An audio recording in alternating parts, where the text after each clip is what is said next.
అవసరమైతే ఇంకో పోరాటం చేస్తాం తప్పితే వెనకడుగు వేసేది లేదు, భయపడేది లేదు, దిగజారి ప్రవర్తించేది లేదు. పదవుల కోసం, ప్రజల కోసం, ప్రాంతం కోసం ఎంత దూరమైనా చేస్తాం, ఎంత త్యాగమైనా చేస్తాం, ఎంత పోరాటమైనా చేస్తాం.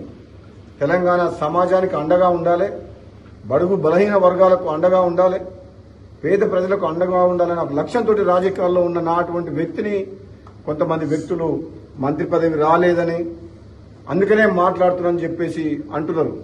వాళ్ళందరికీ నాది ఒక్కటే సమాధానం, మంత్రి పదవి ఇప్పుడు కాదు. నేను టీఆర్ఎస్ లోకి పోతానంటే కేసీఆర్ ఎప్పుడో మంత్రి పదవి ఇచ్చేవాడు.